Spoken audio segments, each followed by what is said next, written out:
Boa noite, bom dia, boa tarde, minha gente querida. Como tem sido aqui os trabalhos de promoção do livro Colapso Êxodo Urbano, Construindo Vidas Resilientes e Autônomas no Campo? Eu tenho trocado a função e tenho conversado com amigos, colaboradores, pessoas que já estudaram comigo. E aí, aqui no caso hoje, eu tenho um bate-papo bem gostoso sobre o livro, com dois amigos, colaboradores, pessoas que já estudaram comigo e que a gente segue tocando várias coisas juntos. Eu estou com o Luan Chorley, com o Gabriel Fernandes. Tem alguns trabalhos aqui no canal com o Gabriel Fernandes. E, enfim, hoje a ideia é a gente conversar sobre o livro, mas tanto o Luan quanto o Gabriel vêm tocando a Eco Raízes, que é uma escola de cultura agrária, muito como eu faço aqui. E o intuito deles e a missão deles é muito parecida com a minha, é de poder auxiliar as pessoas para que elas vivam no campo, mas vivam bem, vivam com segurança, com autonomia, com resiliência. E eles têm feito isso por uma série de serviços de planejamento, de extensão em consultoria particular, de implementação de sistemas, enfim, um trabalho muito competente, um trabalho muito cuidadoso com os clientes. E é um prazer e uma honra para mim poder ter o livro sendo apresentado para os clientes e amigos e a rede do Gabriel e do Luan. Gente, obrigado, boa noite.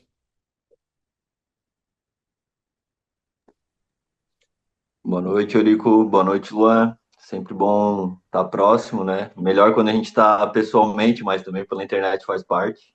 Acho que a gente já se conectou muito mais por aqui, inclusive, do que pessoalmente.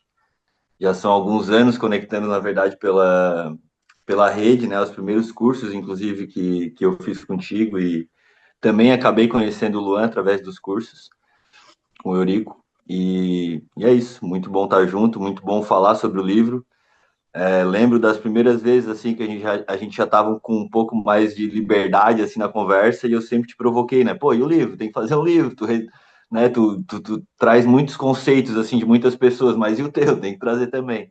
Então, muito legal essa Hum, oportunidade de poder também falar um pouco agora sobre o teu livro, né?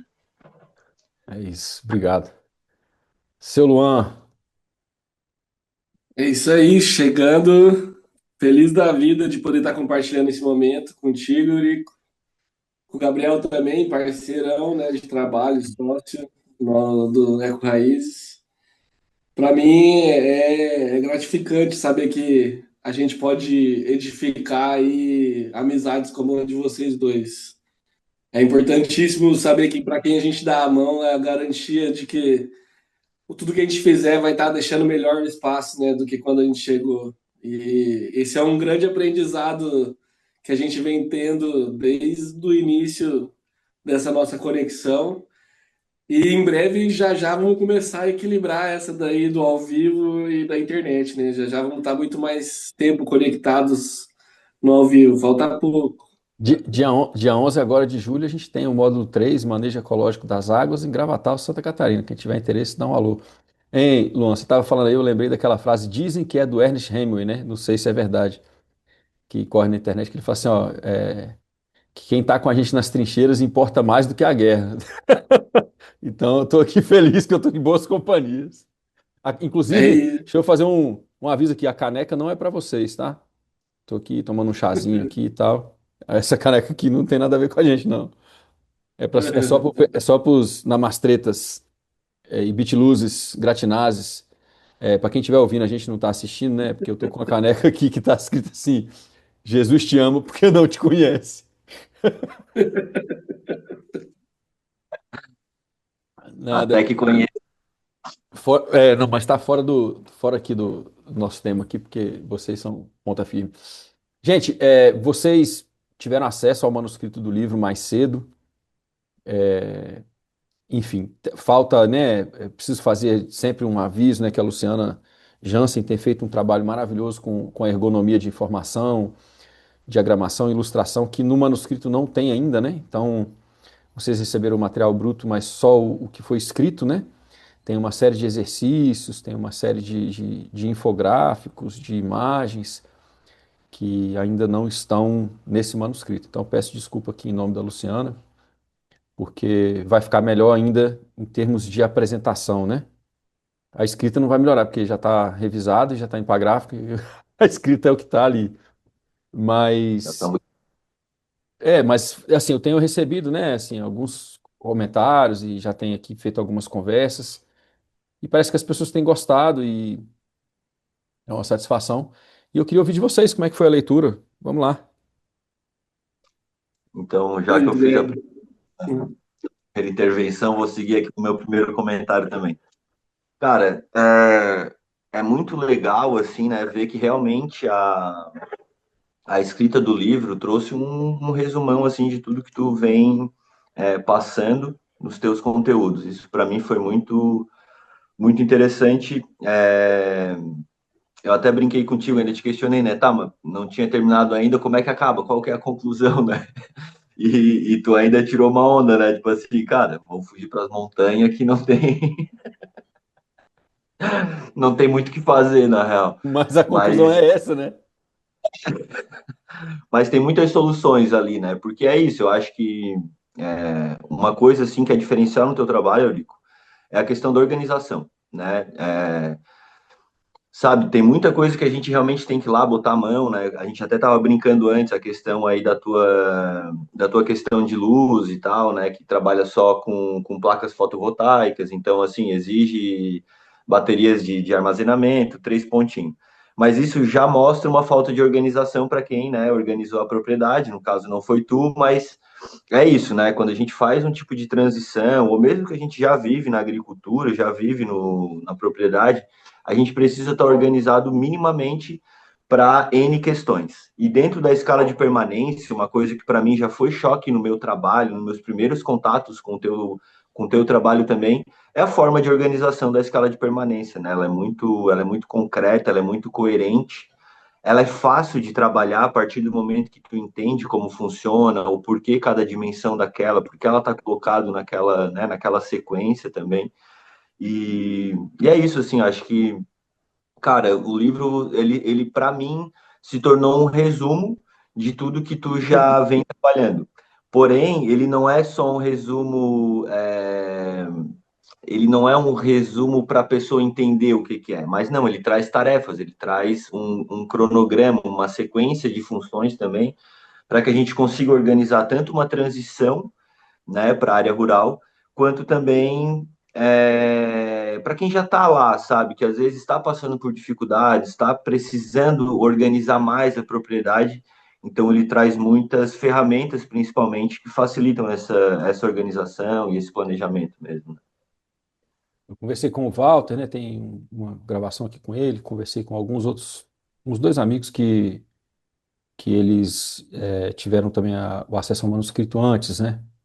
E um deles falou um negócio interessante. Ele falou, Rico, não é que. Ele foi numa linha parecida com a sua. Ele falou assim, Rico, não é que você resumiu, não. É que você conseguiu destilar, você conseguiu sintetizar a informação de uma maneira muito concisa, né? E o Walter, o comentário dele foi de que eu consegui apresentar de uma maneira simples. Não que eu simplifiquei o que é apresentado, mas que é apresentado de uma maneira muito inteligível, né? Isso foi gratificante também, porque são muitos conceitos novos, né? Principalmente para quem é das cidades. Então eu fiquei nessa preocupação de que talvez o livro fosse, enfim, talvez tivesse conceitos ou aprofundamentos, mas eu preferi fazer de uma maneira que a pessoa, talvez mesmo se ela não tiver muito conhecimento, ela consegue se aprofundar. Então o livro tem muitas notas, né? Tem uma lista, uma referência bibliográfica gigantesca, muita nota de rodapé e tal, nesse sentido de fazer a pessoa conseguir acompanhar desde o começo, né? E parece, né, pelas conversas que eu estou tendo até agora, parece que isso funcionou. Então, estou satisfeito com isso. Funcionou É, perfeitamente. eu... Falei, mim. Não, só concluindo, funcionou perfeitamente e facilitou ainda mais, sabe? A gente que já tem contato com o assunto, né? Já tem contato com o teu conteúdo, assim, acredito que ficou bem mais encaixado dentro de funções como ferramenta mesmo, sabe? É lógico que não é um curso, né? É um livro, né? Então ele vai ser um pouco mais, né, em caixas, assim, mas acredito que pelo menos vai provocar as pessoas a ir atrás, assim, de cada ferramenta dessa e também entender um pouco melhor do teu trabalho. Dali, Luanzinho. Não, eu quero aproveitar para fazer, eu acho que esse complemento aí ao que você disse, Gabs. O livro, pelo que me veio assim, Eurico, você conseguiu fazer um belo enlace do teórico científico, que geralmente é a grande maioria dos livros que a gente lê, que só vem com aquele embasamento, pá, forte. Você enlaçou na tua vida e não foi só da tua vida profissional dentro dessa área. Foi da tua vida vivida, a parte que você traz familiar, toda essa contextualização sendo observada por um filtro que é o filtro que você vem vivendo, né? E também levando, trazendo para o público esse conhecimento. Eu achei muito massa, porque eu acho que foi isso que deixou o livro mais acessível e mais fácil, mais tranquilo de poder ser assimilado pelas pessoas, assim. Tipo, tem um momento do teu viver que ao mesmo tempo você consegue estar contextualizando ele ali com, por exemplo, o processo do próprio gerenciamento, observando o teu avô, observando as coisas que vão acontecendo, familiares. E eu achei isso uma sacada incrível, porque é um conteúdo muito extenso, esse conteúdo que a gente vem estudando junto contigo. É um conteúdo que dá para a gente passar uma vida estudando e sempre estar aprendendo. E de certa forma, você conseguiu trazer ele para esse manuscrito aqui, bem feito e com uma certa facilidade para as pessoas entenderem e começar a colocar em prática isso na própria vida, né? Eu É, gostei bastante dessa pegada que você utilizou aí para poder fazer o livro tem e reviver. um autor inglês que chama James Rebanks. Ele é um cara relativamente novo, está com 3 livros aí rodando, os livros dele rodaram muito bem. E o primeiro livro dele é A Vida do Pastor. É um livro que saiu há poucos anos, né? E eu li esse livro e o livro ele tinha um contato muito forte com o avô dele, e foi um lance que me chamou a atenção por causa da minha história, né? E embora eu não cite ele no livro, o livro dele me deu essa, esse insight, né? De falar assim, bom, dá para contar essa história do meu avô e da minha avó de uma maneira que as pessoas entendam a necessidade de planejamento, a necessidade de ter propósito, a necessidade de entender por que que a gente faz as coisas de maneira a construir autonomia, né? E aí eu fiz enfim, eu fiz uma troca, assim, né? Eu não usei muitos autores que contextualizam o colapso, porque desde o começo o livro foi feito pensando nas pessoas que já querem sair da cidade. Então eu me dei um pouco de lateralidade para não ter que ficar fazendo uma justificativa acadêmica de todos os autores que, enfim, que estudaram o colapso. E aí, paradoxalmente, eu apresento vários deles no capítulo da conclusão. E também a escala de permanência na conclusão, ou perto da conclusão, que é o penúltimo capítulo, né? No sentido das pessoas terem um embasamento de pensamento sistêmico na escala para pensar uma propriedade e um reforço, né, na conclusão assim desses pensadores que falam do colapso. E aí, o começo do livro, em vez de eu fazer uma justificativa, eu preferi fazer isso. Eu compartilhei a história de vida do meu avô e da minha avó, que precisaram sair da cidade e ir para o campo com quase 50 anos de idade. E deu certo, eles conseguiram, né? Então, claro, eles vieram de uma cidade pequena, já tinham todo um contato com o rural, mas assim, eu achei que foi mais. Eu queria compartilhar, fazer essa homenagem ao meu avô, mas eu achei que também foi mais útil para o livro ter um casal fazendo isso, numa idade já relativamente avançada, e conseguir, né, enfim, viver, tocar a vida, montar negócio, e foram bem, né? Os dois foram até os 95, então foi muito bom. Fala, Gabi. Ô, Eurico, então, assim, tem uma questão que ficou para mim em relação a isso, assim, porque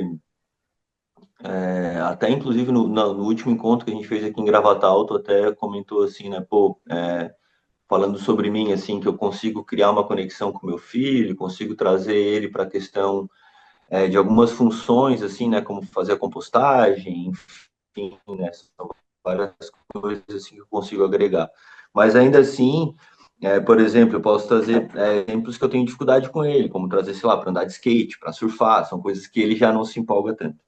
Então me veio uma questão assim no ler o livro, é, como tu acha, como tu visualiza, quais ferramentas, quais exemplos de coisas que a gente pode fazer para criar esse tipo de conexão familiar, né? Desde um avô com seu neto, de um pai com seu filho, três pontinhos, assim. Como é que tu vê que dá de criar essas conexões? Ô, Gabi, a experiência que eu tive com meu avô, muito mais do que uma experiência didática, muito mais do que uma, uma série de exercícios ou de atividades programadas, né? Teve muito mais a ver com a maneira com a qual ele me incluía nas tarefas. E era eu e um primo muito querido, primo de primeiro grau que eu tenho, que a gente chama ele de Fael. Então a gente tem uma diferença de 6 meses de idade só entre nós dois e quase sempre a gente estava junto, né? E muito mais do que uma didática, do que uma tarefa programada para incluir crianças, era uma paciência que ele tinha com as tarefas do dia a dia e, e essa paciência ela era estendida, dando para a gente coisas que a gente dava conta, coisas que eram desafiadoras o suficiente para a gente se sentir, né, assim, desafiado, se sentir instigado, mas ao mesmo tempo coisas que ele podia corrigir aos poucos. Muitas vezes ele dava coisas para a gente fazer que ele sabia que a gente ia errar. E meu avô ele era muito calado, né? Ele era um cara, ele era muito presente no carinho, mas ele era muito econômico com palavras, né?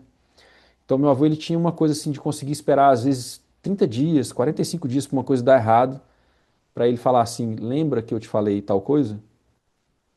Então assim, eu acho que essa paciência ela parte de uma outra coisa que a gente está perdendo no nosso tempo, que é o seguinte: as pessoas da idade dele preparavam os seus sucessores no dia a dia. Né? O meu avô veio de uma idade, imagina, morreu com 95, já morreu já tem alguns anos, né? Então, ele preparava os sucessores para cumprir as funções que ele cumpria. E as funções que ele cumpria eram funções de cuidar de uma propriedade, fazer ela funcionar e tal, né? Ele tinha toda uma coerência. Não tinha tanto acesso ao desenho ecológico como a gente tem hoje, mas muitas coisas já tinham uma direção para isso, né? Então eu acho que a gente fala muito de sucessão ecológica, né? Principalmente dentro dos sistemas agroflorestais e tal, mas a gente esquece que a gente é bicho e que a gente faz parte da sucessão. Então eu acho que mais do que tarefas, mais do que estratégias específicas, era uma certeza que ele tinha de estar preparando pessoas que iam conseguir cuidar daquele lugar igual ele cuidava. Então, talvez tenha até uma divisão um pouco do carinho, o carinho com as pessoas que vêm depois, mas um carinho também com o terreno, com o território, que por causa, enfim, em função dele ter cuidado das pessoas, ele também está cuidando do futuro do território, né? Então, é curioso, porque assim, só eu e meu irmão que temos vidas bem conectadas com o campo, né? E isso a gente deve a ele. Não por atividades específicas, mas por um jeito de ser. Paciência, calma, né? A instrução, ensinou a gente a montar muito novo, ensinou a gente, enfim, né? A gente ajudava a domar cavalo, ensinava a gente cuidado com os animais. Durante muito tempo ele teve uma queijaria, enfim, cuidado com o carro, com o equipamento, cuidado com o armazenamento de grãos no paiol, né? A gente saía pô, catando cupim com ele para botar em grão de feijão.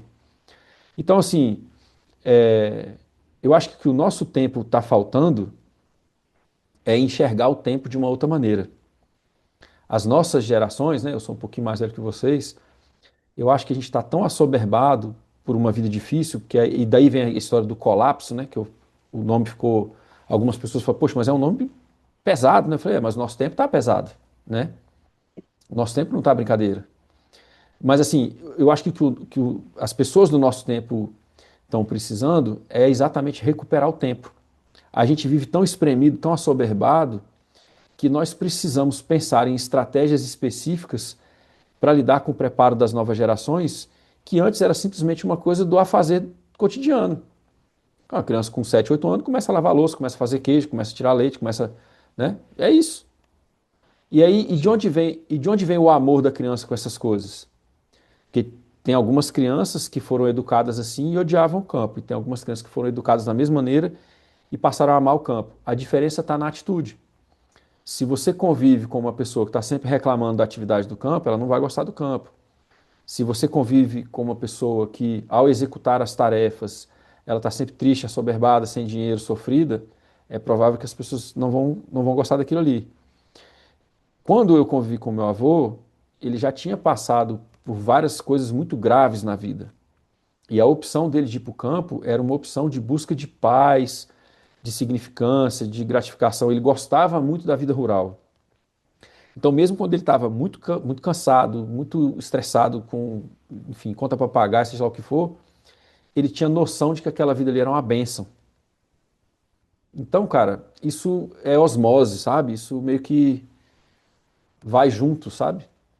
sim, E assim, eu demorei para aprender, né? Porque, por exemplo, os meus filhos nenhum gosta de capoeira. sim. Por quê? Porque na época que eu estava dando aula, eu estava sempre com uma exigência, não em cima deles, mas uma exigência em cima de mim, de ser muito bom profissional, de fazer muito bem feito, de tal. Então, assim, tinha uma certa rigidez, né? Ao invés de um contínuo. Então, assim, eu espero que eu agora esteja aprendendo um pouco melhor. É porque as lições do meu avô eu demoro muito para aprender, eu aprendi, eu aprendi devagar. Mas passo para ti aí, Luan. Né, continuam sendo nesse mesmo processo do tempo, né? Da aprendizagem que teu avô trouxe ali. Às vezes a gente vai passar várias vezes pelo mesmo ponto e ainda assim aprendendo coisas novas. A jabuticaba foi plantada, mas ela vai levar 20 anos para dar fruta, né? Então, A lição tá ali, é por, mas o tempo que ela vai. é por aí. Uma coisa que eu fico me perguntando, eu acho que é uma coisa que eu tenho que melhorar cada vez mais na minha vida, mas eu acho que veio um pouco desse ponto, assim, percebendo de ti. Até queria saber um pouquinho melhor. Parte do conhecimento que você traz tem essa necessidade dessas métricas e indicadores, né? Da gente ter essas anotações, a gente ter esse controle. Desde a tua infância, você já tinha um pouco desse acompanhamento ali, de poder ver teu avô na terra fazendo isso? Que momento que você começou a entender que isso poderia estar otimizando a tua vida? Rapaz, eu gostaria muito de dizer que eu fui um prodígio, mas foi o contrário. Eu sempre tive muita dificuldade em tudo. Então, então, é, eu acho que a parte que o meu avô teve nisso, de novo, foi a paciência que ele tinha, né, de compartilhar os planos, abertamente. Nós vamos fazer tal coisa, vai ter tal plantio, vai ser plantado em tal lugar, por tal razão, né? E isso era feito, assim, ele compartilhava parte da gestão da propriedade muito abertamente, né? E aí, inclusive também porque a gente era pequeno, né? Então, ele falava, olha, nós vamos fazer tal coisa. Então, assim, ele conseguia colocar na cabeça da gente a visualização de uma coisa que era para frente, né? E assim, claro, teve outras pessoas que participaram ali e tal.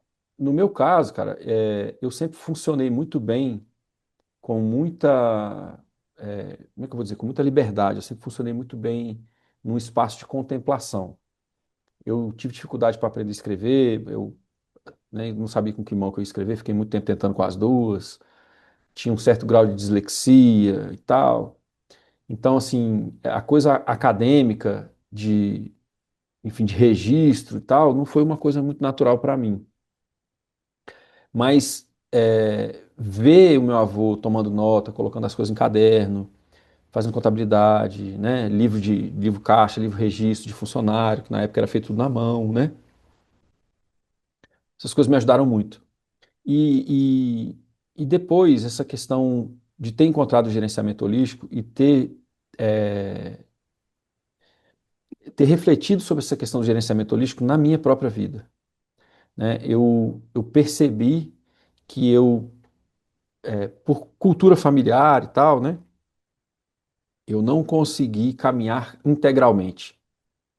A gente vive uma dicotomia, na minha família essa dicotomia era muito reforçada, né? Ou você tem segurança ou você trabalha com o que gosta. Aí fica parecendo que ninguém nunca trabalha com o que gosta e tem segurança ao mesmo tempo.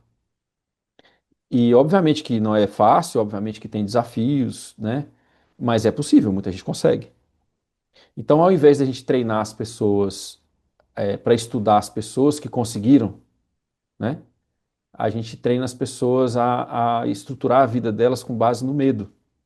Olha, você precisa de segurança, que a vida não é fácil, né? Você precisa de um emprego seguro, você precisa de um concurso público, você precisa, né? E assim, é muito violento que uma pessoa adulta que você admira muito fale dessa maneira, porque ela está colocando dentro da sua cabeça um medo que você não tinha. Ela está colocando ali dentro uma maneira de enxergar o mundo que você não tinha. E muitas vezes as pessoas não conseguem sair desse paradigma que foi criado ali, né, dessa visão de mundo. Eu consegui sair com gerenciamento holístico. E o Alan Savory tem uma coisa muito importante do trabalho dele, né? Que ele pergunta com uma certa frequência, em função das coisas que aconteceram na vida dele, como consultor, como biólogo, como doutor em biologia, inclusive. Ele pergunta assim: como que você vai saber se você estiver errado? Cara, e a gente não pergunta isso, e principalmente dentro das pessoas que têm uma inclinação ecológica, dentro do socioambiental, da agroecologia, a gente acredita que muitas coisas que a gente faz, elas são verdades absolutas. E a gente faz e não testa. Então, por exemplo, a questão dos sistemas agroflorestais, o pessoal fala assim, o sistema florestal planta água. Planta, mas às vezes não é na velocidade que a gente quer ou precisa. Por exemplo, eu já prestei não, eu prestei várias construções, já umas quatro, aonde o pessoal começou com horta-floresta no cerrado e o poço artesiano estava secando. É porque a agrofloresta não funciona? Não, ela funciona. É porque a gente foi unidimensional, a gente não testou, né? Então, assim, se o meu objetivo é plantar água, então eu preciso fazer com que o meu sistema aumente a água enquanto eu irrigo ele. Automaticamente, a gente vai chegar numa conclusão muito básica, que pouca gente faz hoje em dia, que é primeiro usar a água da chuva. Ficar mais competente em usar a água da chuva, ao invés de usar do poço artesiano. Então, assim, essa coisa de medir veio muito com o Savory para mim, até porque eu precisei avaliar algumas coisas na minha vida mesmo, né? É, enfim, características, né? Eu sou uma pessoa muito. Eu me dedico muito a tentar ajudar, né? Então, por exemplo, uma das realizações que eu tive dentro do gerenciamento holístico na minha vida pessoal foi de que eu estava presente para um monte de gente que estava cagando e andando para mim. Então, assim, quando eu comecei a contar quantas vezes eu estava presente e ajudando e disponível, e quando eu precisava, algumas pessoas não estavam, eu aprendi que a palavra amigo não deve ser usada de maneira displicente. Amigo é uma pessoa que consegue reciprocar o cuidado. Então eu percebi que eu tinha muitos colegas e nem tantos amigos. E isso foi uma das coisas, né? Outra coisa que aconteceu com relação a avaliar, né? Trabalhei muito com produção de evento, produção internacional, fiz um monte de coisas, né? E não tinha objetivos econômicos muito claros. E aí eu percebi que não era que as coisas não tinham viabilidade, é que eu não tinha como medir a viabilidade das coisas.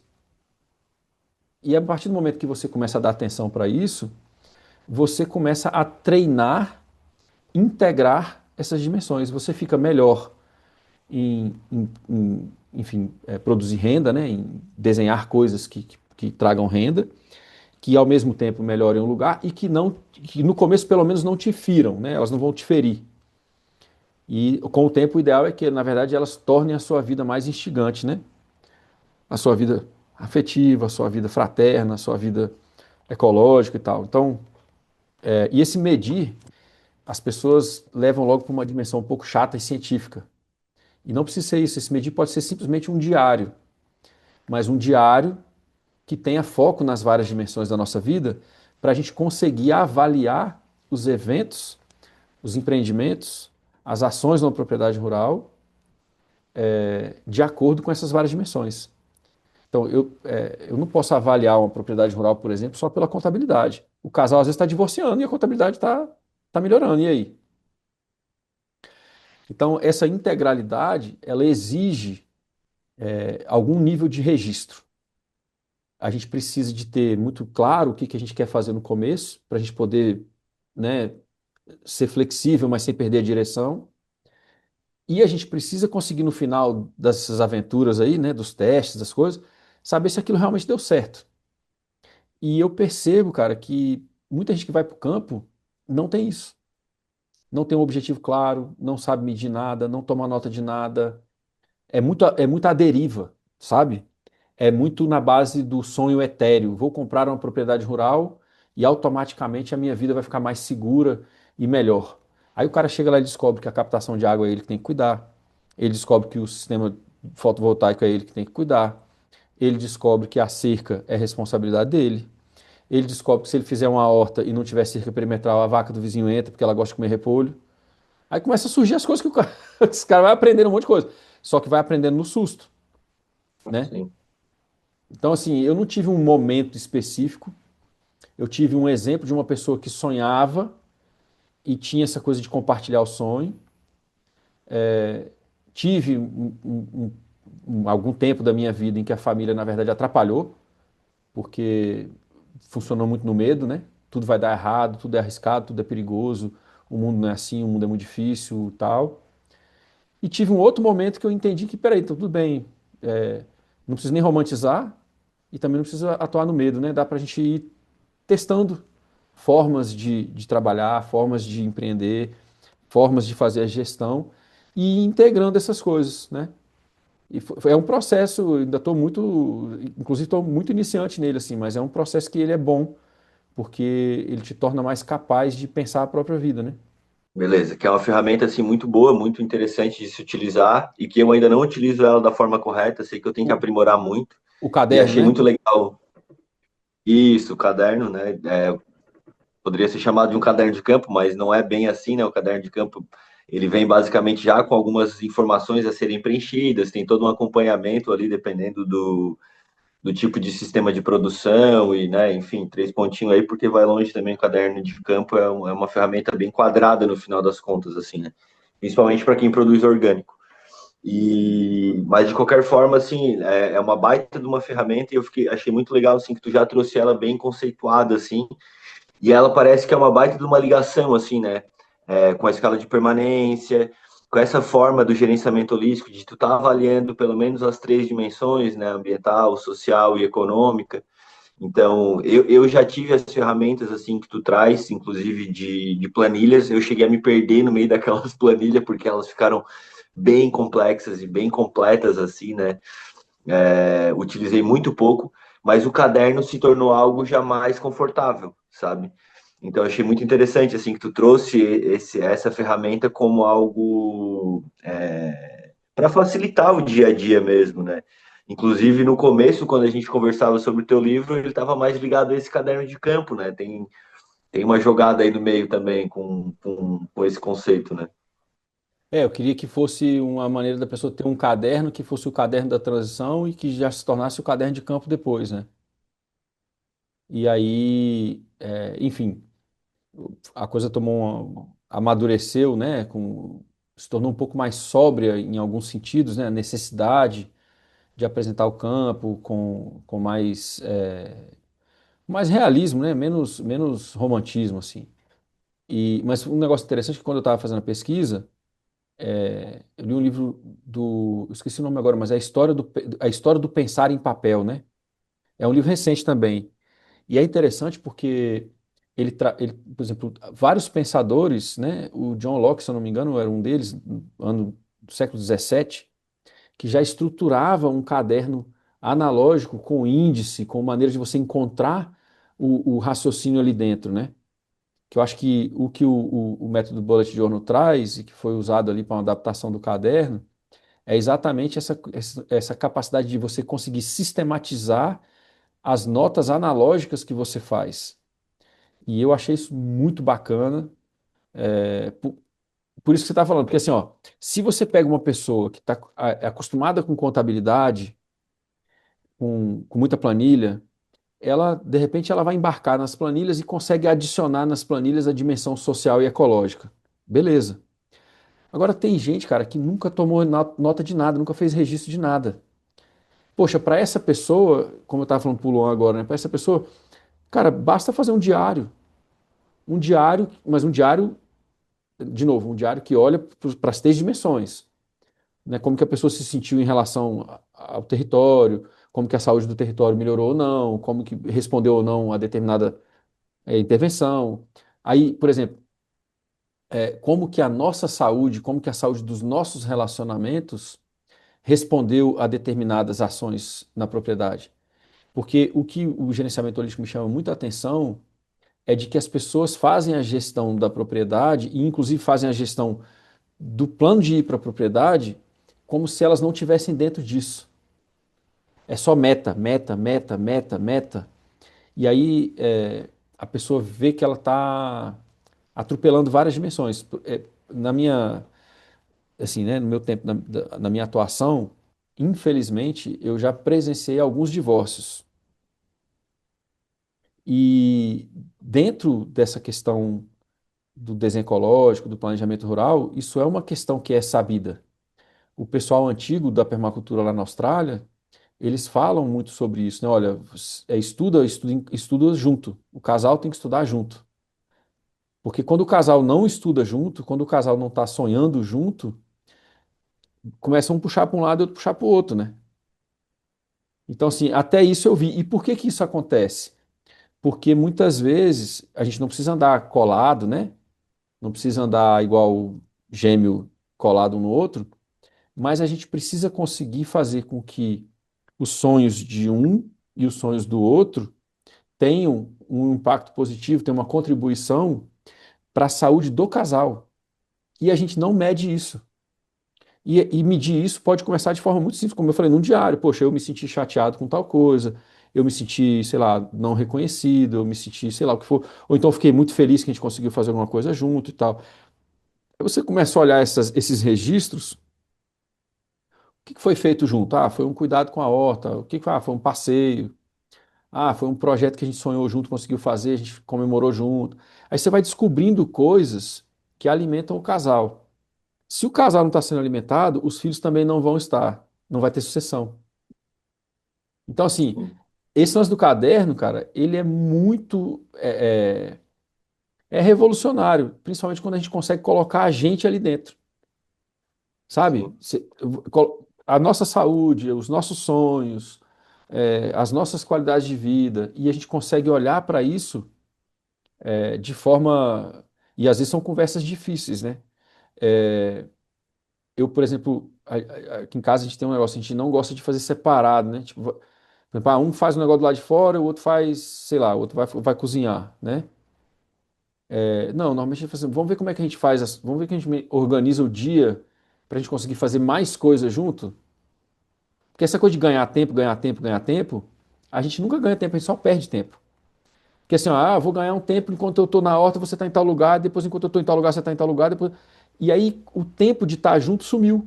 A gente ganhou um monte de tempo que talvez traga alguma viabilidade, mas a gente perdeu um monte de tempo de viver a propriedade em conjunto. É louco isso, né? sim. É. E O muito caderno real. ajuda. O caderno ajuda. É uma baita O ferramenta. caderno é uma baita ferramenta, principalmente para combater os tempos modernos, né? Tipo, dessa, dessa febre das metas a serem atingidas e das organizações feitas por uma inteligência artificial, ou que só baseado dentro dos eletroeletrônicos e coisas que já estão vindo pré-definidas ali. Acaba deixando bem raso a necessidade que a gente tem de olhar para nós, né? O caderno e a escrita, ela traz essa responsabilidade para nós, individualmente e depois para com o todo, né? Desde a parte familiar, Cara, você, profissional ali, do sítio mesmo. Uma coisa que me chamou a atenção, assim, ó, você vai ler a Primavera. Ela menciona que ela tomava nota e botava no caderno. Você vai ler o Bill Mollison. Tanto no manual da permacultura quanto na autobiografia dele, ele faz referências a cadernos de campo como biólogo, como, né? Aí o Savory, enfim, você vai. Aí o Aldo Leopold, né, que escreveu como é que é? O Condado, o Almanaque do Condado Arenoso, né? Eu até cito no livro, saiu em 2019 pela UFMG. É um livro, cara, maravilhoso. Até o formato do livro é um negócio genial. O formato do livro ele pega todos os meses do ano e vai compartilhando as lições que ele teve na propriedade rural, que é o Almanaque do Condado Arenoso, né? Que é a propriedade que ele montou com os filhos e tal. Então, assim, o livro é um conjunto de notas de campo dele. E o final do livro, que tem uma série de ensaios sobre a ética da terra, né? São as reflexões que ele foi fazendo. Então, assim, toda pessoa que é importante assim para o nosso campo da ecologia, o Lutz, você vê documentário do Lutz, ele com um caderno no bolso, né, um caderninho no bolso ali. E, então, assim, todo mundo tinha, né? E a gente está deixando de ter. E aí, um tempo desse atrás, eu escutei um arqueólogo, né, falando, e ele falou assim: olha, nós vamos ter um vazio arqueológico em função do digital que as pessoas não têm noção dele. Aí o cara estava entrevistando, falou assim, como assim um vazio arqueológico? Ele falou assim, cara, a gente está com tantos dados armazenados digitalmente que se a gente não conseguir encontrar esses dados, ou se a gente não tiver os mesmos computadores ou as mesmas formas de leitura desses dados depois, a gente não vai saber encontrar mais nada. E aí, essa questão que você coloca da inteligência artificial que me incomoda muito, as pessoas falam assim, não, mas eu só uso para organizar algumas coisas. Então, nós estamos perdendo a capacidade de organizar.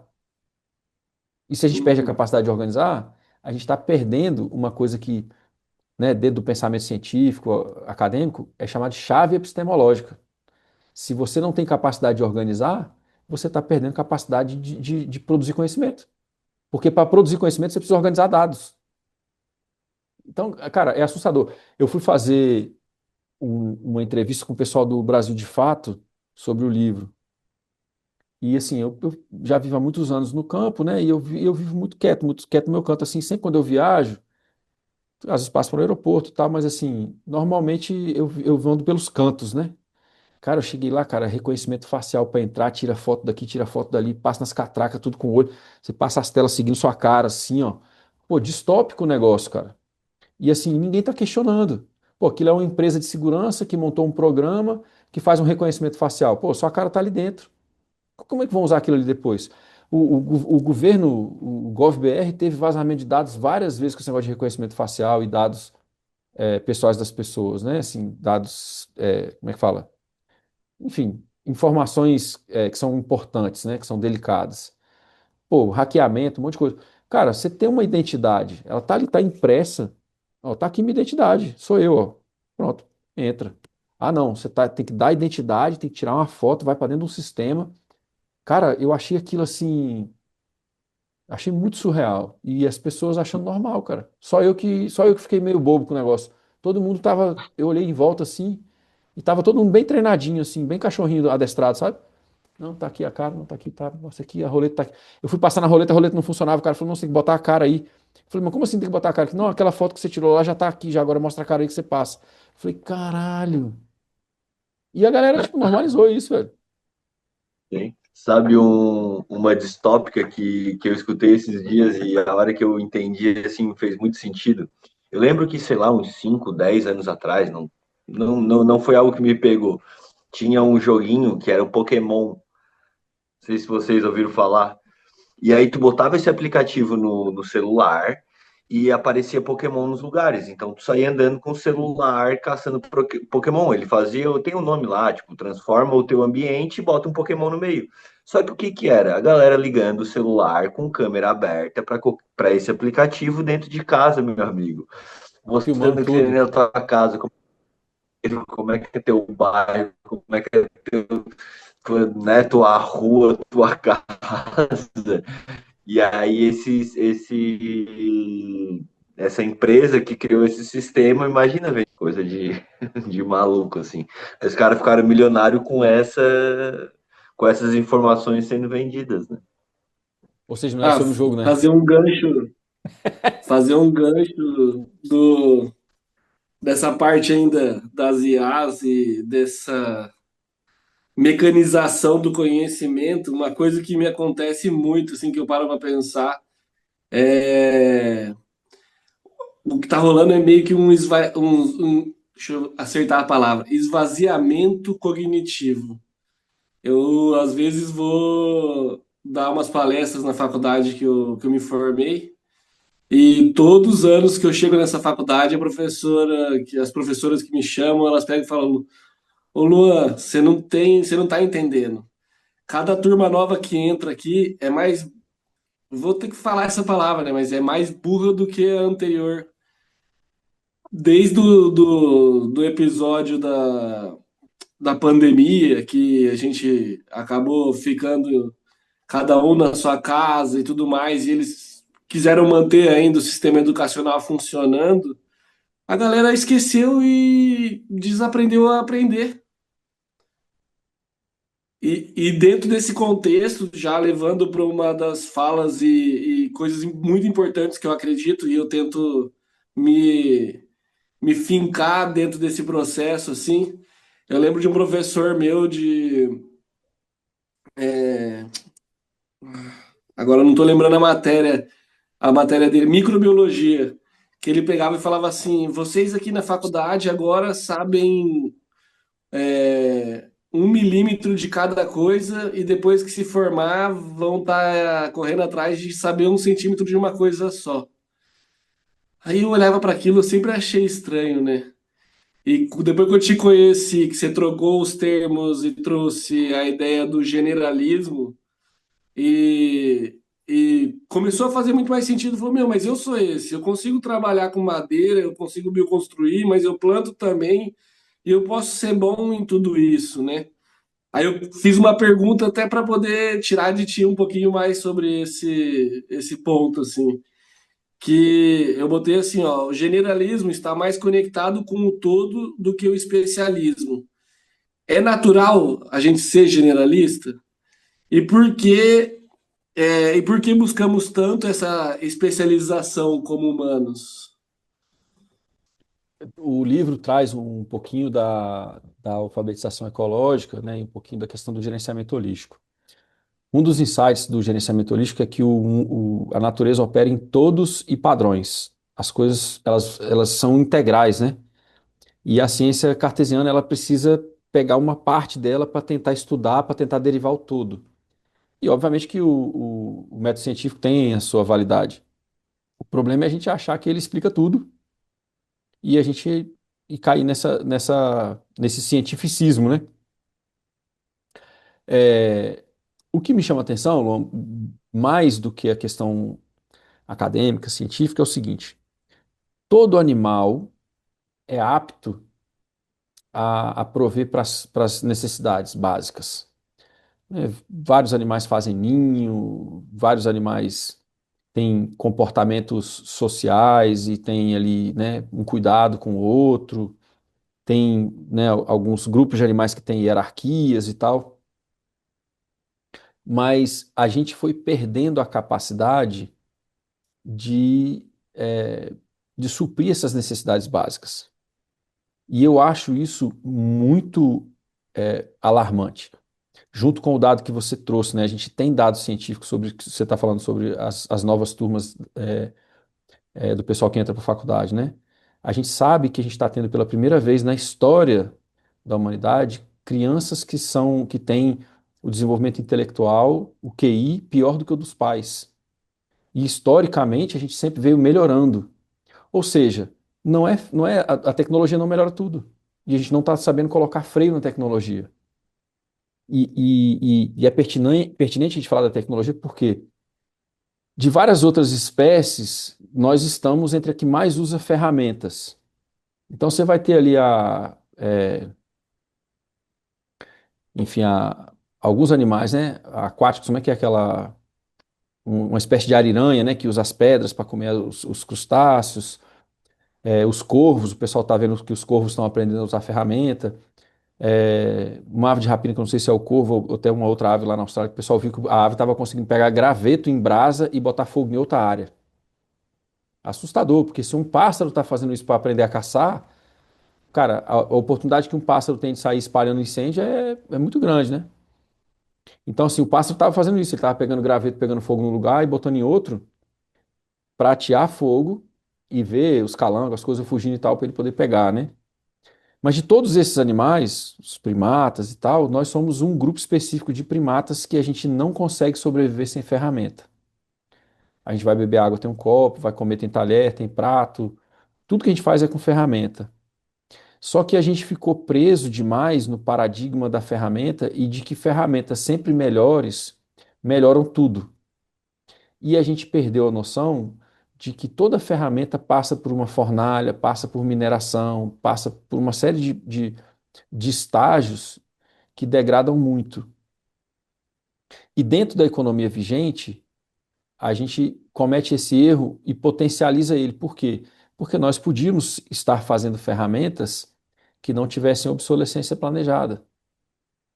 Mas nós não estamos fazendo isso. Inclusive, nós estamos ficando cada vez, os objetos estão ficando cada vez mais descartáveis. A qualidade está cada vez pior, né? Então, enquanto a gente tiver uma economia que tem muito combustível fóssil, as pessoas têm um certo espaço para se especializar e garantir a vida a partir de uma única coisa, que ela ganha dinheiro com aquilo e paga todo o resto. Mas nós já estamos entrando numa fase, e algumas pessoas, algumas áreas já estão vivendo essa fase há muito tempo, que é de muita contração econômica. E quando você não tem o dinheiro para fazer alguma coisa, muitas vezes os serviços, as pessoas e as condições estão ali. Só o que sumiu foi o dinheiro. O cara que chama atenção para isso de uma maneira muito boa, que eu comento sobre ele no livro, é o Rob Hopkins, que é o cara do movimento de cidades em transição, né? Então, assim, entra uma crise, o dinheiro some e as pessoas passam a perceber uma escassez. Mas, na verdade, a escassez é só do dinheiro, porque o vizinho que prestava o serviço continua ali, o lugar para plantar continua ali, as coisas continuam ali, só que os intermediários sumiram porque o dinheiro sumiu. Então, quando a gente busca uma vida mais generalista, a gente está construindo uma vida mais autônoma. Por isso que eu falo de construindo vidas resilientes e autônomas.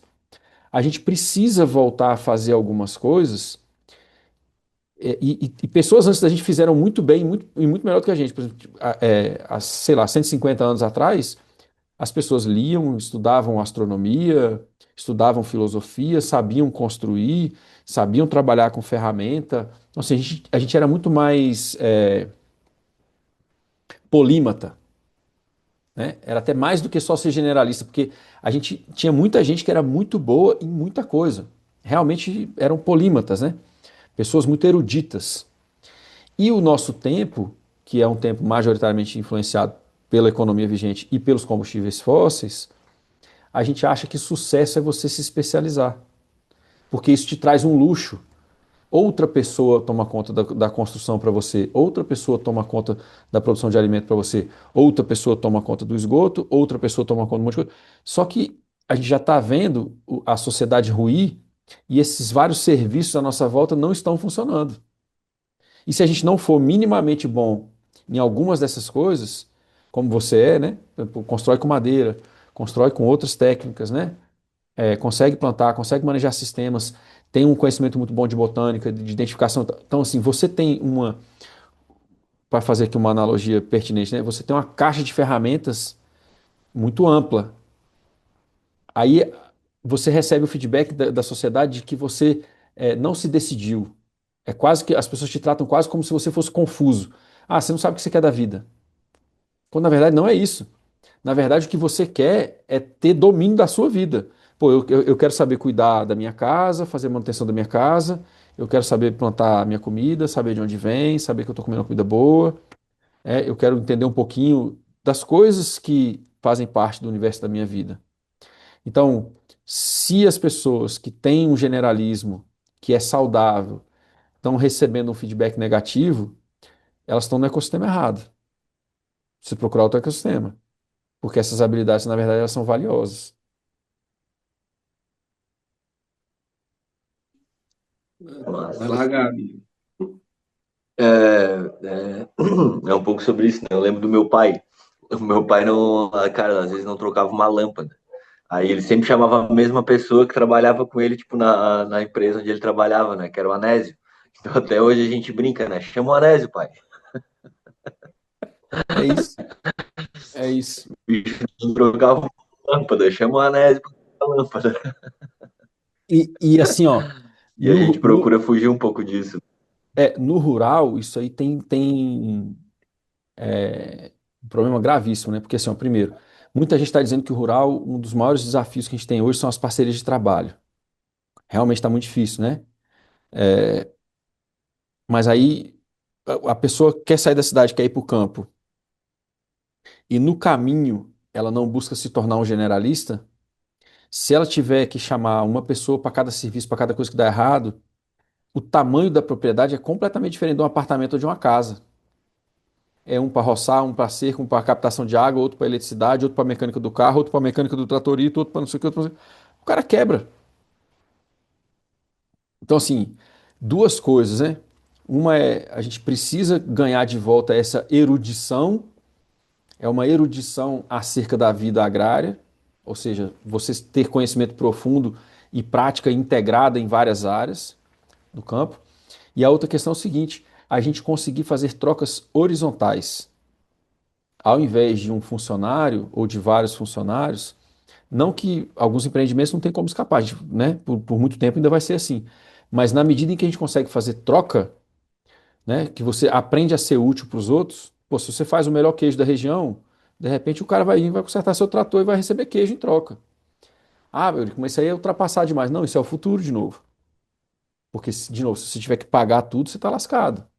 Né? A gente está fazendo a formação continuada aí em Gravatal. Aí um dos camaradas está participando, o produtor rural, o Miro. Pô, o Miro faz queijo, faz cachaça, planta, beneficia, tem ovelha, tem café, tem. O, cara, não tem tempo ruim, o cara tem tudo, né? E você vê que ele se vira. Não, eu estava comentando que a questão do Miro, né, esse tipo de agricultor realmente, na minha visão, né, no meu jeito de olhar assim para a agricultura como um todo, ele é o real agroecológico, né, que tem essa diversidade, né, tem lá o porco, tem as aves, tem o gado, tem os sistemas de produção, tem beneficiamentos dentro da propriedade, então assim, além do queijo, ele faz o salame, tem as carnes, né, ele faz farinha, farinha de milho, farinha de, enfim, então, assim, esses agricultores a gente vê assim uma grande conexão, né? E já aproveito, Eurico, então, porque isso é uma pergunta bem para mim mesmo, porque às vezes eu me questiono, né? Eu sou agrônomo, então atendo agricultores e muitas vezes não, o milho não é tanto o caso, mas agricultores muito produtivistas mesmo, eu tenho um pouco de dificuldade de encaixar a escala de permanência. Por quê? A casa já está lá, a estrada já está lá, o sistema de produção já está lá. Então, como é que tu enxerga assim que a gente conseguiria fazer essas conexões com esse tipo de agricultor? Ô, Gabriel, a escala, muitas vezes, para uma propriedade já está toda definida e a pessoa não tem capital para mudar as coisas, né? Ela passa a ser um elemento de gestão. Então, por exemplo, como é que eu trago resiliência para a água? Como é que eu melhoro os acessos e muitas vezes como é que a gente vai buscando aonde que tem drenos financeiros, né? Porque, por exemplo, às vezes a estrada está no lugar errado e o cara está dizendo que não vai mudar ela de lugar. Mas quando você levanta o quanto que ele está gastando de manutenção e o quanto que está gastando em carro, acabando com tudo, às vezes a pessoa vê que na verdade ela precisa mudar a estrada de lugar, ou então precisa melhorar a estrada. Então, muitas vezes a escala de permanência, às vezes você não vai conseguir mudar muita coisa dentro da propriedade, mas você consegue criar um pensamento sistêmico de eficácia e de interdependência entre esses elementos para tentar melhorar eles. Como que a gente faz com que as estradas retroalimentem os sistemas hídricos e vice-versa? Como que a gente faz para tentar trazer uma resiliência, por exemplo, da questão hídrica, né, de irrigação? Como que eu consigo irrigar por gravidade? Como que eu consigo garantir que eu vou ter água sem ter que pagar? Né? As pessoas estão falando de outorga, a gente está falando muito de mudanças climáticas, Tem uma série de questões aí, né? Então, muitas vezes, quando eu faço relatórios e tal, e a propriedade já está muito definida, eu tento buscar esse pensamento sistêmico da escala para me mostrar o que não está funcionando. E quando eu consigo, nem sempre é possível, quando eu consigo quantificar o preço da desconexão desses elementos da escala dentro de uma propriedade, nem sempre as pessoas fazem tudo que eu recomendo. Na verdade, né, o que acontece mais frequentemente é a pessoa fazer só o suficiente para ela voltar a ter uma viabilidade econômica. É o mais comum, né?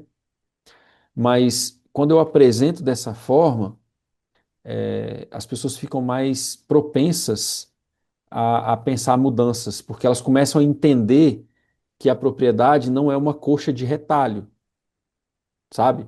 Ah, não, mas está ali, mas não tem problema, está funcionando. Ah, não, mas está ali, não tem problema, está funcionando. Mas só que está tudo fora de lugar, né?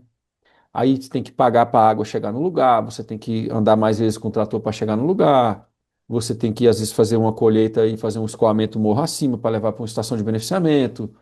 Quando você vai mostrando tudo isso, e de novo, nem sempre a gente consegue transformar isso em, em, em um prejuízo contabilizado, né? Mas quando a gente consegue mostrar os drenos econômicos, e principalmente de tempo, poxa, o cara está rodando a propriedade está mal montada, pô, o cara gasta mais tempo indo de um lugar para o outro na propriedade do que realmente trabalhando. Se o cara chegar no centro de produção e esquecer uma ferramenta, meu Deus do céu, mais uma hora para voltar a trabalhar de novo, né? Então, quando você começa a conseguir mostrar essas coisas, as pessoas ficam mais propensas a pensar alterações, né? Algumas alterações são básicas, assim, são mais, como é que eu vou dizer? São menos estruturais, mas outras não. Às vezes você muda a estrada só um pouquinho, já melhora muito. Às vezes você muda a captação de água, já melhora muito, né? E são coisas de longo prazo. Por exemplo, usar primeiro a água da chuva, como a gente estava falando um tempo atrás, ao invés de usar primeiro o poço artesiano, poxa, a médio prazo significa que você não vai precisar de pagar por mais outorga de água. Você vai usar menos bomba, você vai usar menos eletricidade, você vai. Então, assim, são coisas que ao longo de um tempo elas ajudam a criar permanência. Eu, no livro, eu botei escala de permanência no penúltimo capítulo para as pessoas, e com vários alertas sobre cada camada, né? Não chega a ser ali um capítulo que torna a pessoa capaz de desenhar uma propriedade com escala de permanência, mas já é uma sementinha desse pensamento. Se você Sim. conseguir pensar essas camadas interligadas, a propriedade já funciona melhor, né? Eu acho que aí está o ponto, né? Essas conexões, né? Isso faz muito sentido. Não é só olhando para cada dimensão como algo tão em caixas, né? Mas e sim que conecta uma a outra. Muito legal. Aí tá bem dentro também desse aspecto da nossa chegada nas propriedades que a gente vai querer instituir, né? A questão da eficiência energética ali, às vezes é ela que vai garantir o sucesso nesse primeiro input inicial. Porque geralmente, pensando numa transição, a gente está falando aí de uma diversidade de pessoas, as que possuem uma quantidade grande financeira que pode estar fazendo esse acesso com uma certa tranquilidade, né, entre aspas ali, e pessoas que vão ter o dinheiro, por exemplo, suficiente para poder estar entrando na Terra, né? E esse planejamento bem com uma organização bem feita, e ele traz essa eficiência, né? Como o Eurico trouxe ali. Tem, E aproveitando essa questão de transição, que é base, né, dos nossos estudos, eu queria te perguntar em relação àquele diagrama, ou aquele gráfico que o Romy Green fez das Green Techs e Brown Techs, né, de como que a humanidade está caminhando. E a pergunta está indo muito nesse sentido. É possível a gente imaginar a humanidade voltando a criar pequenos núcleos para aumentar essa viabilidade da vida em coletivo? visto que as cidades dificilmente conseguem chegar em um equilíbrio ou um superávit energético ecológico, né? Você até cita no final do livro ali um exemplo dos Estados Unidos, Alemanha, alguns países pós-Segunda Guerra Mundial fazendo criação de animais e tudo mais para poder ter viabilidade, pelo menos alimentar, nutricional. Como que você vê em relação a essa questão? Porque a gente está vivendo o Brown Tech, como você também citou no livro ali. Mas como que você vê isso? O trabalho do Holmgren, né, ele é muito importante, junto com outras pessoas que estão pensando o declínio energético. Nesse capítulo, inclusive, eu uso duas referências que são muito fortes. Uma é o Holmgren e a outra é a Nicole Foss. A Nicole Foss foi editora durante um tempo de um website que chamava The Oil Drum, né, o barril de petróleo. E o que as pessoas que estudam o declínio energético têm em comum é que elas conseguem ver com mais rapidez que nós estamos desperdiçando energia em coisas que são inúteis para o futuro.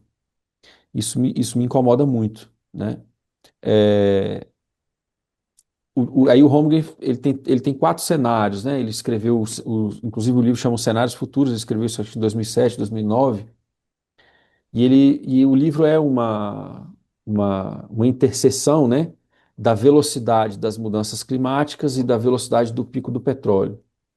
Se a gente tivesse uma mudança climática mais rápida e um pico do petróleo mais lento, a gente chegaria no que ele chama de brown tech. E isso tem se confirmado. Inclusive, os conflitos nacionais que a gente está tendo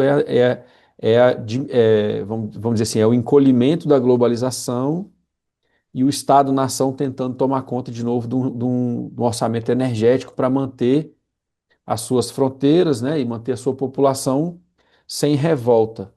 Porque quando a coisa fica muito feia, muito rápida, a gente já sabe historicamente, arqueologicamente, né, enfim, a galera revolta e traz as guilhotinas de volta à moda e a galera está morrendo de medo disso. Inclusive, por isso que os bilionários estão tudo comprando bunker, desenvolvendo bunker, comprando terra, né?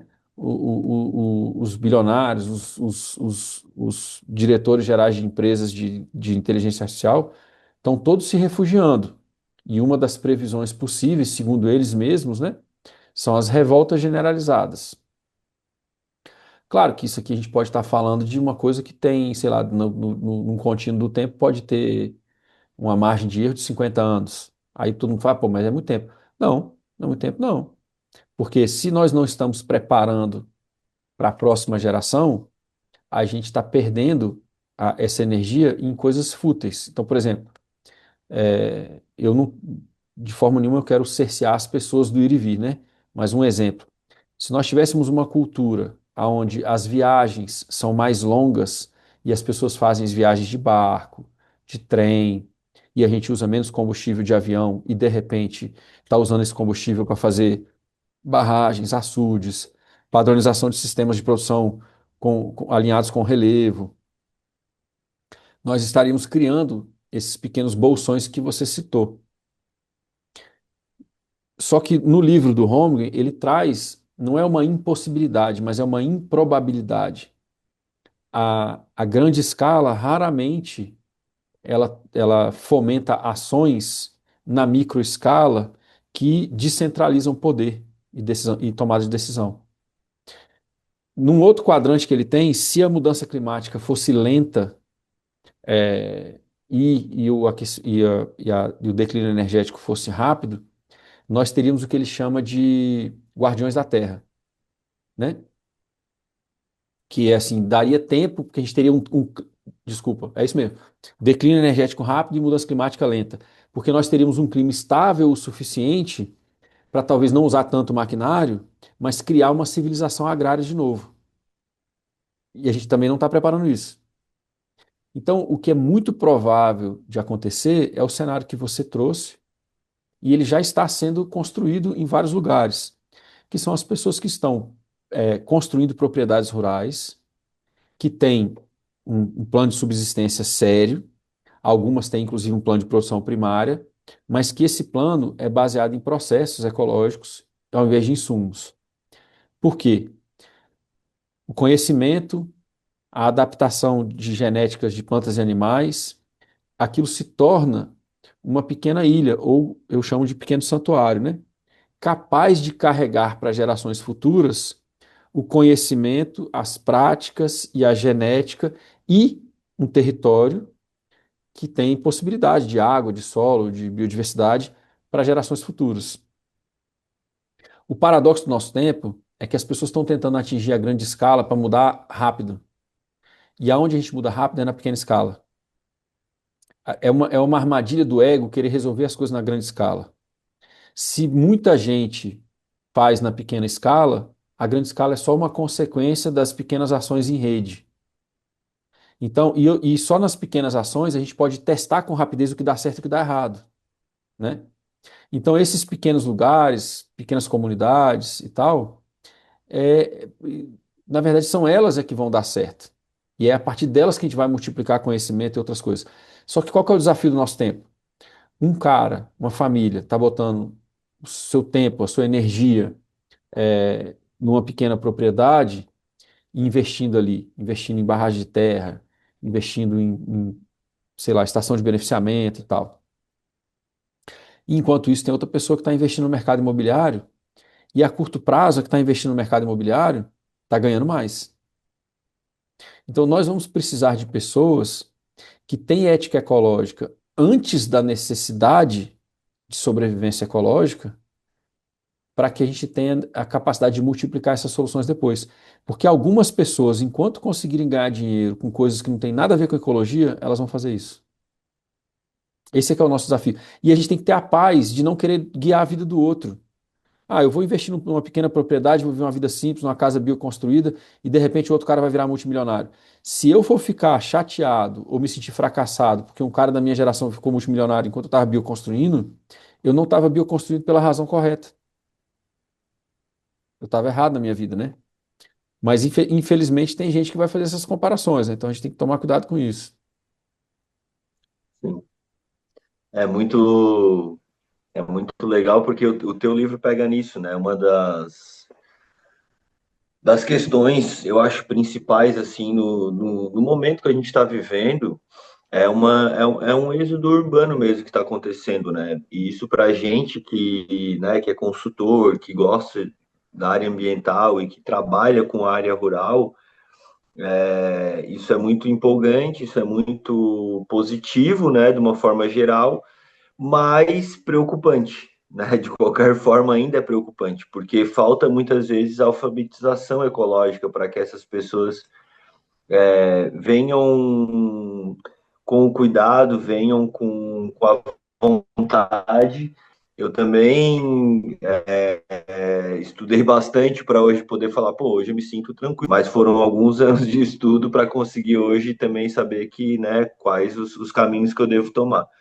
E eu queria pedir um pouco de ti, acredito que a gente já está indo caminhando um pouco para o final, conselhos assim, ou até mesmo chamados para que a gente consiga organizar essas pessoas, levar mais informação para elas, sabe, essas pessoas que estão com vontade de vir, né? A gente fala são os novos rurais, né? Rurais, enfim, que conselhos e que chamados assim tu traz para essas pessoas? Ô, Gabi, essa questão, né, das pessoas que estão vindo e tal, eu queria só fazer um comentário. É muito importante que a gente tenha o cuidado e a ética ecológica, mas é igualmente importante que a gente não abandone a dimensão econômica. Durante bastante tempo ainda, nós vamos precisar ser viável na economia vigente, que é injusta, que é complicada, enfim, né? Uma economia, é, ela trabalha praticamente contra tudo que é ecológico, né? Mas durante um tempo, nós precisamos criar viabilidade dentro dessa economia. Então a gente precisa, ao mesmo tempo, ser economicamente viável e ecologicamente ético. E nós precisamos fazer isso sem complexo de herói e de heroína, porque a gente precisa manter os relacionamentos saudáveis, a gente precisa cuidar das crianças que estão vindo aí, né? Enfim, então tem toda uma questão que é de reconhecimento do quanto a gente precisa para viver. A gente não pode se castigar. Uma vida ecológica não significa uma vida de privação completa. Aliás, ela não precisa nem ser uma vida de privação, mas a gente precisa conseguir desenhar as coisas que locupletam as nossas vidas. Poxa, se eu gosto de uma vida cultural, eu não preciso ficar em São Paulo, eu posso ter um sítio que tem sarau artístico, sabe? Se eu gosto, né, de, sei lá, de gastronomia, poxa, eu posso ter uma propriedade rural que está voltada para a experiência gastronômica. A vida no campo, ela não precisa ser simplória, ela precisa ser uma vida que aceita os limites ecológicos. A gente tem que parar de pensar em crescimento infinito. A gente tem que parar de pensar que está comprando uma propriedade por 200 mil e que depois ela vai valer 1 milhão. Pô, que ecologia é essa que o cara compra uma propriedade por 200 e depois de 2, 3 anos está querendo 3 vezes o preço nela? Né? Isso não é um pensamento ecológico, isso é um pensamento né, de exploração, de especulação imobiliária. Então, isso é uma parte. A gente precisa criar segurança econômica sem especulação e tal. E é possível fazer isso, muita gente faz muito bem feito. Requer cuidado, requer gestão, contabilidade e tal. E requer a gente pensar para a pergunta que o Luan fez, né? A probabilidade do nosso futuro é de um futuro com cada vez menos energia da matriz fóssil. A nossa civilização se organizou em cima da matriz fóssil, é impossível fazer a transição dela para renovável. Isso é mentira, não vai acontecer. Vai ter uma contração gigantesca, né? E aí a gente cai para o que você está falando, que é o seguinte: como é que a gente chama as pessoas? Eu não gosto de evangelizar ninguém e eu não gosto das pessoas me dizendo o que eu preciso fazer na minha vida. Então, consequentemente, eu não quero dizer para ninguém o que elas têm que fazer na vida delas. Mas quando a gente junta algumas pessoas, quando a gente vive uma vida coerente, quando a gente é feliz naquela vida, a gente tem a força do exemplo. E eu acho que ele vale mais. O que eu tenho feito, por exemplo, com o podcast há muitos anos, né, desde o começo, o que que eu falava, né? Pessoas, ações, não, como é que é? Projetos, ações, pessoas de impacto positivo, né? Era assim, independente da pessoa ser famosa ou não, ser celebridade ou não, desde o começo do trabalho era assim, olha, como é que a gente compartilha pessoas que estão vivendo, né, as alternativas que a gente precisa na vida delas. Eu acho que isso aí, cara, é imensamente mais poderoso do que a política pública, do que ficar, sabe, dizendo o que, que o outro tem que fazer. Então a gente fica vendo esses debates na televisão, por exemplo, na internet, né? Tá na moda esses debates agora que fica um monte de gente cercando em volta. Aí é o vegano contra o biólogo, né? Não sei quantos veganos contra o biólogo, não sei quantos capitalistas contra um comunista, não sei quantos comunistas contra um capitalista, não sei. E você vê que o formato da interação já é um formato belicoso, é um formato agressivo, é um formato que está apelando para os instintos mais agressivos do ser humano, né? Aí você vê um cara que diz que é vegano pela vida e trincando de nervoso com o outro, porque o outro come diferente do que ele come, né? Pô, aquele cara não tá bem, né? O outro também, que está querendo convencer, também não tá bem. Então, eu acho que a maneira que a gente tem de chamar as pessoas, cara, ela tem muito a ver com a nossa satisfação, a nossa tranquilidade, a nossa alegria de estar vivendo um caminho coerente. Então, assim, eu vou seguir coerente com o que eu acredito, independente se eu ganhar na Mega Sena amanhã, minha vida vai mudar muito pouco. Vai mudar no sentido de que eu vou ter uma tranquilidade financeira, mas eu vou continuar fazendo a mesma coisa que eu já faço, né? Então, assim, poder falar isso, cara, é de uma tranquilidade enorme. E quando a gente consegue transformar isso em, é, em relação afetiva, em exemplo para os outros. E aí tem uma outra dimensão que eu acho que ela é importante, que é a dimensão da arte. A gente precisa escrever mais, a gente precisa de mais teatro, de mais música, de literatura, com com esse valor de celebração da vida agrária. Você vê, até hoje, as músicas que a gente tem mais famosas na cultura brasileira, elas falam do campo como uma coisa sofrida, né? Pega aquela música lá, Decepar o trigo, né? A música é feita em acorde menor, é triste, né? A música, né? Você pega as músicas do Chico, as músicas do Gonzagão e tal. É tudo falando de uma vida sofrida, da seca, do retirante, do lavrador, né? A gente precisa de uma literatura, de uma arte, de uma celebração dessa cultura agrária que já está dando certo, mas ela precisa ser feita por pessoas que vivem essa vida. Porque se a pessoa só canta essa vida e vive na turnê de avião, ela não está sendo muito coerente, não. Claro, não quero julgar de novo. Eu acho que enquanto a gente tiver o avião funcionando, que viajem as pessoas que ensinam e falam sobre ecologia. Eu prefiro mil vezes do que o pessoal que trabalha para as mineradoras, né? Mas eu estou dizendo assim que o exemplo arrasta. Então, assim, relações afetivas, eu falo muito de farra, né, em curso. Tem que fazer farra. Porque a festa chama, a festa convida, a festa tem um momento de construção de laço afetivo, né?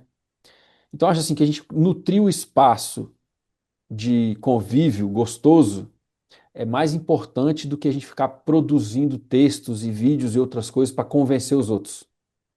É aquele lance da borboleta. Faz a farra, chama a galera, ou então chama para o mutirão, chama para o trabalho, vamos suar junto, depois vamos tomar uma gelada junto, vamos. Eu acho que isso vale mais do que ficar tentando convencer, né? Tu traz um pouco o conceito de ser, não de ser referência, mas de, sabe, o viver bem, o estar bem, o ter boas relações, ter um local saudável, ter também condição financeira. E, né, tu traz as pessoas por ser uma boa referência, né? Por arraste Cria um de lastro, boas né? referências. Cria Sim. um lastro. É mais fácil você cantar afinado quando o cara já estava cantando antes de você, ele já era mais afinado que você, né? Fica mais 40 no fácil, né? tom. Já é mais fácil. Agora, se tá ali dois sem tom, sem nada, aí vira uma maluquice, né? É isso, cara. É um pouquinho de. E outra coisa, cara, eu penso assim, ó. E se a gente não trouxer ninguém? É uma pergunta, e se a gente não trouxer ninguém? Mas a gente continuar vivendo desse jeito, encontrando outras pessoas que já vivem assim, e se conectando e reforçando essa vida pra gente. Pra mim tá ótimo também, né? Por isso que eu me permiti escrever o livro, de novo. Eu não fiz uma justificativa sociológica, econômica, antropológica, energética no começo do livro, como é a maioria das obras, né? Eu coloquei isso mais para o final e coloquei de forma relativamente simples, assim, né? Exatamente por isso, porque assim, eu acredito que eu estou escrevendo para pessoas que já querem sair das cidades. Esse livro não é para convencer ninguém. Se a pessoa precisa de convencimento ainda que cidade não deu certo, não vou ser eu que vou convencer ela, não. Eu estou ocupado fazendo outras coisas. Tu traz muito mais ferramentas para quem quer mesmo, né? Nossa, demais. Essa da música aí eu achei incrível. Que toda vez que eu canto a música, quando ela tá sendo tocada, eu acho que o meu tom tá incrível. Eu falo, nossa, eu sou muito bom cantor.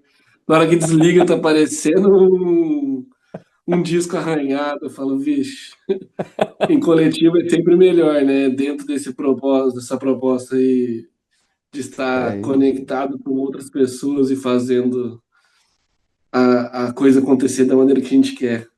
É isso. E eu vi ali uma pergunta que eu acho que você já deve ter feito ela bastante também para nós que estudamos contigo. E, e ali você citou ela até como se fosse do Home Green. Mas me diz aí, para qual futuro que você está se preparando, pensando nesse contexto da nossa vida? E para deixar para a galera também, né, um olhar teu sobre isso. Ô Luan, eu eu tô parando de me preparar para um futuro e tentando, e acho que estou conseguindo, viver cada vez mais um presente que precisa de menos energia da matriz fóssil. Isso para mim é importante por várias razões, mas uma delas, inclusive, é porque eu não quero ser forçado a me adaptar sem lateralidade de decisão. Então, eu busco ter um fogão a lenha, um fogão a gás, estou tentando fazer um fogão solar, eu busco ter, enfim, as coisas que são necessárias para a minha vida, eu busco ter, garantir elas com coisas que não sejam necessariamente baseadas no dinheiro, na economia vigente, né? Eu acredito que a gente vai ter um futuro com cada vez menos energia. É o cenário que para mim está se confirmando pela leitura do Holmgren, da Nicole Foss, do Nate Reagans, é, de várias outras pessoas, né, que eu estudo e que eu citei no livro. Um livro muito importante, cara, bacana demais, é o Economia Sagrada, do Eisenstein, né? É um livro muito legal, Economia Sagrada. Então, assim, eu estou me preparando para um futuro onde a gente não substitui as relações com o dinheiro. Não quer dizer que o dinheiro não vai existir, mas quer dizer que eu não preciso sempre ter o dinheiro intermediando tudo, né? A gente pode ter o dinheiro guardado para algumas situações onde ele realmente é necessário, e as outras coisas a gente faz mais com relacionamentos, com pessoas, com mutirões, com ajuda e tal. E não me importa que esse futuro não se materialize na minha vida. Me importa que eu consiga preparar as pessoas mais jovens que convivem comigo para essa vida depois. Porque mesmo que ela não seja uma necessidade, ela é uma vida mais gratificante. Você pode ver que as pessoas que vivem, né, dentro das comunidades tradicionais, dos povos indígenas, as pessoas que têm um histórico de muitas gerações de famílias campesinas que são muito inseridas no seu território, essas pessoas têm uma vida imensamente mais plena do que as pessoas da cidade. Elas precisam de muito menos para se sentir muito mais realizadas. Então, independente da gente ter um colapso rápido ou lentíssimo, que vai demorar ainda 2, 3 séculos, eu acho que o importante é a gente conseguir fazer o certo. Não estou fazer o certo, porque é difícil a gente colocar assim, né? Eu acho que o importante é a gente conseguir criar essa vida que a gente gosta, de maneira que as pessoas que aprendem com a gente vão conseguir passar valores mais humanos e vidas mais íntimas com o território. Cara, a pessoa pode estar cheia de comodidades na cidade, pode ser que a gente leve 200 anos ainda para ter um declínio energético muito radical, mas os filhos já estão mais limitados intelectualmente do que os pais. As pessoas estão sofrendo de ansiedade, de medo, síndrome do pânico. As pessoas não conseguem identificar planta, mas sabem identificar um monte de logomarca. Então, assim, precisa do mundo estar de ponta cabeça para a gente entender que conexão humana e conexão com o território é muito mais saudável? Não. Então, mais do que me preparar para um futuro, eu estou tentando viver um presente que traz de volta para mim essa profundidade nas relações com as pessoas e com o território, né? E aí, talvez para a gente encaminhar aqui para um encerramento, eu queria devolver para vocês uma pergunta, né, sobre o livro, que é assim, para quem vocês acham que o livro é importante e como vocês acham que o livro pode contribuir para pessoas que estão pensando, né, em fazer esse êxodo, sair das cidades e ir para o campo? Foi muito interessante, Eurico, né, fazendo uma conexão, inclusive, que tu trouxe o nome dele hoje, que foi o Miro. Tá, o Miro veio falar comigo, eu falei sobre o teu curso que ia ter aqui em Gravatal, e ele veio me questionar, Gabriel, será que esse curso é para mim?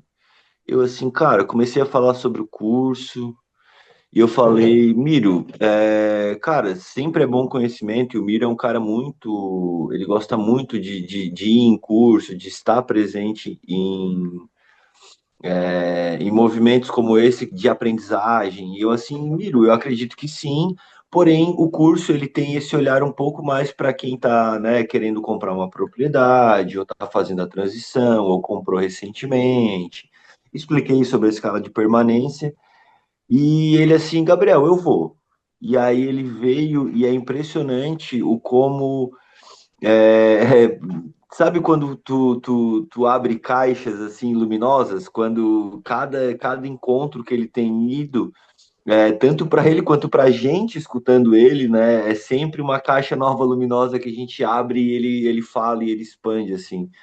Então acho que, cara, uma grande oportunidade de passar esse livro, inclusive para pessoas tipo sabe, o urbanão que está lá ainda procurando por esse milhão, sabe, que está lá focado em ganhar o milhão. Eu acho que é uma grande oportunidade de a gente dar esse presente para esse tipo de pessoa, também para criar um pouco dessa. Cara, essas pessoas têm que ser um pouco cavucadas, sabe? Elas têm que ser um pouco provocadas também, nesse sentido de olhar um pouco mais para o seu território, entender um pouco mais sobre o que realmente é real, né?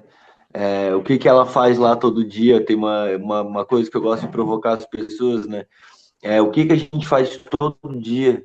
A gente tem que tomar água e a gente tem que comer, e a gente faz isso todo dia. E de onde vem essa água? E de onde vem essa comida? Né? Eu acho que é uma provocação interessante. O teu livro tem essa capacidade também, sabe? Então, cara, é um livro para todo mundo, velho. Algumas pessoas estão comentando, né, que embora tenha sido escrito para pessoas que estão pensando em sair da cidade, organizar a transição, essa questão da energia, da economia, da gestão, ela está muito bem apresentada para quem já está no campo, né? Algumas pessoas têm me falado isso. Doutor Chorla, Totalmente. A fala do Gabi é bem importante mesmo, nessa questão de extrapolar as diversas bolhas que compõem a sociedade, né? Porque eu acho que para cada bolha dessa tem um insight, uma linha de raciocínio que vai poder despertar um processo para olhar com o viés que deveria estar sendo olhado, né? Tipo, um viés ecológico, sistêmico, uma coisa que está corroborando com o que é o organismo vivo que é o nosso planeta. E trabalhando ele dentro desse contexto sistemático que é o que a gente tem necessidade como humanos de executar e fazer. O Gabriel falando de até para uma pessoa que está buscando 1 milhão, isso me despertou agora ouvindo ele assim, que muitas vezes essa pode ser uma das formas de que esse livro, daqui a essas centenas de anos que a gente está falando do colapso, também sirva como um direcionador dos passos que a gente vai precisar dar para garantir que ainda a espécie continue trilhando um caminho ecológico aqui nesse planeta, que é maravilhoso, né? É incrível, cheio de beleza natural, cheio de serviços ecossistêmicos que estão aí ensinando a gente. que eu saiba, a gente E só tem esse além para disso, viver, né? então, e tem essa também. E, e além disso, queria te dar parabéns, porque o teu livro é um serviço ecossistêmico, isso é inevitável dele não ser. Ele é porque você, como animal, dentro desse sistema todo, está conseguindo deixar algo que vai viabilizar a vida de outras pessoas. Se ela souber aproveitar da melhor forma possível, ela vai conseguir transformar uma vontade, um sonho, por uma coisa real, palpável e execuível, né? E eu acho que além disso, também tem essa pegada da citação do Miro ali. Eu acho que a galera que está no campo, que já chegou num patamar, por exemplo, do Miro, ainda assim, por acreditarem naquilo que fazem, tem um apetite de poder transformar os processos. Só estão precisando de um direcionador um pouco diferente do que eles já têm. Porque senão eles vão ficar pautados em algumas demandas coletivas engessadas ou alguns outros processos. E quando eles perceberem, como você mesmo, que eles são donos das suas próprias digitais de complexidade, eles vão conseguir dar esse passo com mais força, com mais ênfase e mais verdade, né? Então, eu acho que teu livro foi feito para todo mundo. Só basta o ouvido estar aberto para ouvir, os olhos estarem abertos também para ler de forma precisa, para depois que compreendido essas pessoas servirem como uma grande árvore do conhecimento, né? Dispersando os frutos aí, trazendo esse contexto dos conhecimentos que você está difundindo para uma vida cotidiana, uma vida que deveria ser de todos. Que ainda bem que a gente já está pisando nela e vivendo ela, né? Mas vamos somar forças e fazer chegar cada vez mais longe, com toda certeza. O livro, o livro então já é um processo ecossistêmico. Eu vou, é, vou brincar com isso aqui no nosso material aqui de divulgação. A gente vai se encontrar em Gravatal, vai ter um lançamento lá também, e aí eu entrego de vocês lá. Pode falar, Gabi? Não, não, eu ia falar que eu não espero por menos vindo do Luan, né? A gente tem um filósofo aqui na nossa equipe também, né? É isso. Não, o de vocês eu entrego em mãos. Quem estiver assistindo a gente aqui vai ter um link aqui para fazer o pedido antecipado do livro. O livro está na fila da gráfica para sair, deve sair agora final de julho, comecinho de agosto. A gente tem BH, Brumadinho, Brasília, Campinas, Floripa, Nova Petrópolis, Porto Alegre. Em todas essas cidades a gente vai ter algumas pequenas oficinas de lançamento do livro e eu vou ter a oportunidade de entregar o livro em mãos para muitas pessoas que estão aqui assistindo e participando dessa promoção.